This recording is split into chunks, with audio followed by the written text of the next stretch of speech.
இலங்கை செய்திகளுடன் நான் ரோஷன். விரிவான செய்திகளுக்கு முன் தலைப்புச் செய்திகள்.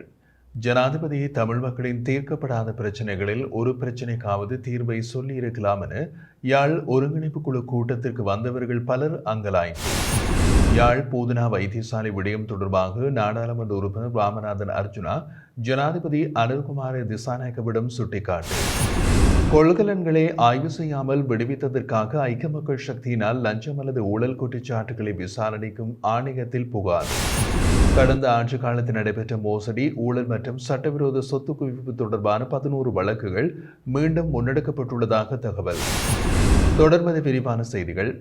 யாழ்ப்பாணத்தில் 33 பாதுகாப்பற்ற புகையிரத கிடவுகள் காணப்படுவதாக யாழ்ப்பாண மாவட்ட பதில் அரசு அதிபர் ஜனாதிபதி அனில்குமார் திசாநாயக்கவிடம் சுட்டிக்காட்டியுள்ளார். யாழ் மாவட்ட அபிவிருத்தி ஒருங்கிணைப்பு குழு கூட்டமானது ஜனாதிபதி அனில்குமார் திசாநாயக்க தலைமையில் நடைபெற்ற போது அவர் இந்த விடயத்தை சுட்டிக்காட்டினார்.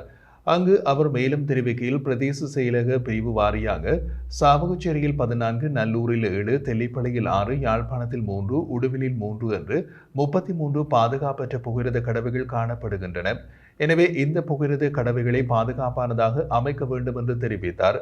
யாழில் நேர அட்டவணைக்கு ஏற்ப 38 புதிய பேருந்துகள் தேவையாக உள்ளதாகவும், அதன்படி யாழ்ப்பாணம் சாலைக்கு 23 பேருந்துகளும், பருத்தித்துறை சாலைக்கு 10 பேருந்துகளும், காரநகர் சாலைக்கு 5 பேருந்துகளும் தேவையாக உள்ளதென்றும் சுட்டிக்காட்டப்பட்டுள்ளது. அதே நேரம் யாழ்ப்பாணத்தில் தற்போது வீதி விபத்துகள் அதிகரித்து வரும் நிலையை யாழ்ப்பாணத்தில் 6 வீதி சமிக்ஞை விளக்குகளை காணப்படுகின்றன. எனவே வீதி விபத்துகளை குறைக்க வீதி சமிக்ஞைகளை அமைக்க வேண்டும் என்றும் சுட்டிக்காட்டப்பட்டுள்ளது. இதேவேளை இன்று இடம்பெற்ற ஒருங்கிணைப்பு குழு கூட்டத்தில் பேச பொருளானது, அரசு வேலைக்கு 30,000 வெற்றிடங்கள் இருக்கின்றன. போலீஸ் வேலைக்கு மொழி தேர்ந்தவர்கள் சேர முடியும். காணியை விடுவிப்போம். கீரிமலையில் உள்ள ஜனாதிபதி மாளிகை மக்களின் பயன்பாட்டுக்கு உதவ வேண்டும் என்பன தொடர்பில் பாராளுமன்ற உறுப்பினர்களும் ஜனாதிபதி வினவியுள்ளார். மேலும் ஒருங்கிணைப்பு குழு கூட்டத்தில் பல பிரச்சனைகளை பேசுவதற்கு வந்தவர்கள் கூட்டம் முடிவடைந்து போகும் போதாவது ஜனாதிபதி தமிழ் மக்களின் தீர்க்கப்படாத பிரச்சனைகளில் ஒரு பிரச்சனைக்காவது தீர்வை சொல்லியிருக்கலாம் என்று தெரிவித்ததாகவும் செய்திகள் தெரிவிக்கின்றன. எனினும் ஜனாதிபதி அனில்குமார் திசாநாயக்கவின் வடக்கு மாகாண விஜயத்தின் போது இந்த மாகாண மக்கள் நீண்டகாலமாக எதிர்கொண்டுள்ள பல பிரச்சனைகளுக்கு தீர்வு வழங்கப்படும் என்று போக்குவரத்து, நெடுஞ்சாலை, துறைமுகங்கள் மற்றும் சிவில் விமான போக்குவரத்து அமைச்சர் விமல் ரத்நாயக்க உறுதியளித்தமை குறிப்பிடத்தக்கது. மறைந்த முன்னாள் பாராளுமன்ற உறுப்பினரும் இலங்கை தமிழரசு கட்சியின் மூத்த தலைவருமான மாவை சேனாதிராஜாவின் பூதகுடலுக்கு இன்று ஜனாதிபதி அனில்குமார் திசாநாயக்க அஞ்சலி செலுத்தியுள்ளார். முன்னதாக யாழ் மாவட்ட செயலகத்தில் இடம்பெறும் யாழ் மாவட்ட அபிவிருத்தி ஒருங்கிணைப்பு குழு கூட்டத்திற்கு வருகை தரும் ஜனாதிபதி மாவை சேனாதிராஜாவின் அஞ்சலி நிகழ்வில் கலந்து கொள்வார் என்று செய்திகள் வெளியாகியிருந்தது. இந்த நிலையில் யாழ் மாவட்ட அபிவிருத்தி ஒருங்கிணைப்பு குழு கூட்டம் நிறைவு பெற்றதும் மாவை சேனாதிராஜாவின் இல்லத்திற்கு நேரடியாக சென்று ஜனாதிபதி அஞ்சலி செலுத்தியுள்ளார். 1942 ஆண்டு அக்டோபர் மாதம் 27ஆம் தேதி பிறந்த மாவை சேனாதிராஜா சிகிச்சை பலனின்றி யாழ் பூதனா வைத்தியசாலையில் தனது 82வது வயதில் கடந்த 29ஆம் தேதி உயிரிழந்தமை குறிப்பிடத்தக்கது. தற்காலிகமாக இடைநிறுத்தப்பட்ட இலங்கையர்களுக்கான பணி விசாக்களை மீண்டும் தொடங்குவதை விரைவுபடுத்துமாறு வெளியுறவு அமைச்சர் விஜித ஹேரத் இத்தாலிய அரசாங்கத்தினை வலியுறுத்தியுள்ளார். இலங்கைக்கான இத்தாலிய தூதருடனான சந்திப்பின் போது இலங்கை உட்பட பல நாடுகளுக்கான பணி விசா கொள்கைகளை இத்தாலி மறுபரிசீலனை செய்து வருவதாகவும், இந்த இடைநிறுத்தம் தற்காலிகமானது என்றும் தூதர் உறுதியளித்தார். வேலை விசாக்களை வழங்குவதை மீண்டும் தொடங்குவதற்கான இலங்கையின் கோரிக்கையினை இத்தாலிய அதிகாரிகளுக்கு தெரிவிக்கவும் தூதர் ஒப்புக்கொண்டார். இத்தாலியில் இலங்கை ஓட்டுநர் உரிமங்களை அங்கீகரிப்பது குறித்தும் இந்த விவாதம் இடம்பெற்றதோடு இருதரப்பினரும் தொடர்புடைய ஒப்பந்தத்தில் கையெழுத்திடுவதை விரைவுபடுத்தவும் ஒப்புக்கொண்டனர். கூடுதலாக இரு நாடுகளும் பல நிலுவையில் உள்ள இருதரப்பு ஒப்பந்தங்களை இறுதி செய்ய திட்டமிட்டுள்ளன.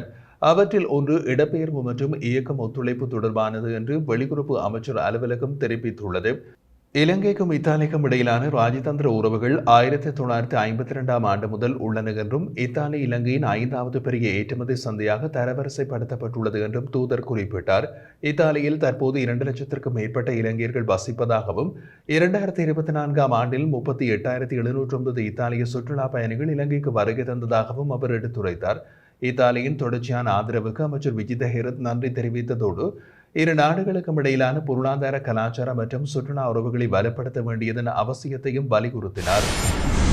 யாழ்ப்பாண போதனா வைத்தியசாலையில் 3 வருடங்களாக சம்பளமின்றி சுமார் 170 பணியாளர்கள் பணியாற்றி வருவதாக நாடாளுமன்ற உறுப்பினர் ராமநாதன் அர்ஜுனா ஜனாதிபதி அனுர்குமார் திசாநாயக்கவிடம் கவலை வெளியிட்டுள்ளார். இன்று ஜனாதிபதி தலைமையில் யாழ்ப்பாண மாவட்ட செயலகத்தில் நடைபெற்ற யாழ் மாவட்ட ஒருங்கிணைப்பு குழு கூட்டத்தில் கலந்து கொண்டு கருத்து தெரிவிக்கும் போது அவர் இந்த விடயத்தை உறுதிப்படுத்தினார். அவர் மேலும் கூறுகையில், சம்பளம் இல்லாமல் இந்த பணியாளர்களை பணியில் அமர்த்துவதற்கு எந்த அடிப்படையில் வைத்திய அதிகாரி முடிவு செய்தார் என்றும் கேள்வி எழுப்பினார். மேலும் தொடர்ந்தும் இலவசமாக வேலை செய்வோம் என்று உறுதிமொழி கடிதம் வாங்குவதற்காக அந்த வைத்திய அதிகாரி பணியாளர்களை வற்புறுத்தியுள்ளதாகவும் இதற்கு சாட்சியமாக நிற்கும் பலரையும் வைத்தியசாலையிலிருந்து வெளியேற்றியதாகவும் அவர் தெரிவித்தார். இதற்கிடையில் இந்த சம்பவம் தொடர்பாக பேச முற்பட்ட பலரை அப்புறப்படுத்தியதோடு ஒரு நாடாளுமன்ற உறுப்பினராக தனது முயற்சியை தடுக்க தன் மீது வழக்கு பதிவு செய்யப்பட்டுள்ளதாகவும் அவர் சுட்டிக்காட்டினார். ஒருவருக்கு 1 மாதம் சம்பளம் கொடுக்காட்டில் வாழ்வாதாரம் பாதிக்கப்படும்.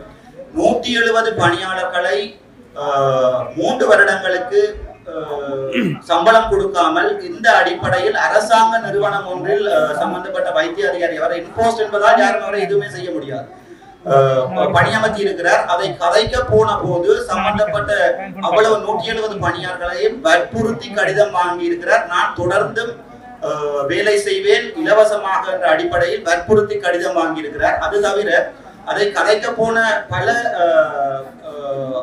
தொழிலாளிகளை வைத்தியசாலையை விட்டு வெளியேறி இருக்கிறார். அது சம்பந்தமாக நான் ஒரு பாராளுமன்ற உறுப்பினராக கதைக்க போகும்போது என் மீது வழக்கு பதிவு செய்திருக்கிறார். 323 கொள்கலன்களை ஆய்வு செய்யாமல் விடுவித்ததற்காக ஐக்கிய மக்கள் சக்தியின் நாடாளுமன்ற உறுப்பினர் ஹர்ஷன ராஜகருணாவால் முறைப்பாடு ஒன்று பதிவு செய்யப்பட்டுள்ளது. அதன்படி அரசாங்க வரி வருவாய் கணிசமாக பாதிக்கப்பட்டுள்ளதாக குற்றம் சாட்டி லஞ்சம் அல்லது ஊழல் குற்றச்சாட்டுகளை விசாரிக்கும் ஆணையகத்தில் அவர் புகார் அளித்துள்ளார். கொள்கலன்களுக்கு பின்னால் இருந்தவர்களின் அடையாளங்கள் மற்றும் அவை அரசாங்கத்துடன் தொடர்புடைய தொழிலதிபர்களுக்கு சொந்தமா என்றும் ஹர்ஷன ராஜகருணா கேள்வி எழுப்பினார். சரியான சோதனைகள் இல்லாமல் கொள்கலன்களில் சட்டவிரோதமான போதைப் பொருட்கள் அல்லது ஆயுதங்கள் இருந்திருக்கலாம் என்று பரிந்துரைத்த அவர் தேசிய பாதுகாப்பு குறித்த கவலைகளையும் எழுப்பினார். கட்டாய ஆய்வுக்காக கொடியிடப்பட்ட 322 ரெட் எச்சரிக்கை கொள்கலன்கள் முறையான சோதனைகள் இல்லாமல் அகற்றப்பட்டதாக சுங்க தொழிற்சங்க கூட்டணி கூறியதை தொடர்ந்து அவரது இந்த கருத்துக்கள் வந்தன. தனது புகார் மேற்கு மாகாண ஆளுநரிடம் அனுப்பப்பட்டதா என்று கேட்டபோது அரசாங்கம் அதன் கூட்டாளிகளுக்கு சாதகமாக இருக்கிறதா என்பது குறித்து தான் கவலைப்படுவதாக கூறிய ஹர்ஷன ராஜகருணா இந்த விஷயத்தில் முழு விசாரணை நடத்தப்பட வேண்டும் என்றும் அழைப்பு விடுத்தார். கடந்த அரசாங்கங்களின் ஆட்சி காலத்தில் நடைபெற்ற மோசடி, ஊழல் மற்றும் சட்டவிரோத சொத்து குவிப்பு தொடர்பான 11 வழக்குகள் மீண்டும் முன்னெடுக்கப்பட்டுள்ளது என்ற தகவல்கள் வெளியாகியுள்ளது. முன்னதாக பதிவு செய்யப்பட்டிருந்த இந்த வழக்குகள் விசாரணையில் இடைநிறுத்தப்பட்டிருந்தது. தற்போது அவற்றை மீண்டும் மேற்கொள்வது தொடர்பாக முடிவு செய்யப்பட்டுள்ளது. இதற்கமைய குற்றப்புலனாய்வு பிரிவு போலீசார் 4 வழக்குகளின் விசாரணைகளை நிறைவு செய்து சட்டம் அதிபரின் ஆலோசனைக்காக அனுப்பியுள்ளனர். மேலும் இன்னமும் 4 வழக்குகள் தொடர்பான கோப்புகள் லஞ்சம் மற்றும் ஊழல் ஒழிப்பு ஆணைக்குழுவுக்கு அனுப்பப்பட்டுள்ளது. மீதமுள்ள 3 வழக்குகளின் விசாரணைகளும் தீவிரமாக முன்னெடுக்கப்பட்டு வருகின்றன. இந்த நிலையில் உள்ளூராட்சி தேர்தலுக்கு முன்பதாக முன்னாள் அரசாங்கத்தின் 5 அல்லது அதற்கு மேற்பட்ட முன்னாள் அமைச்சர்கள் கைது செய்யப்பட வாய்ப்பு உள்ளதாகவும் தகவல்கள் தெரிவிக்கின்றன.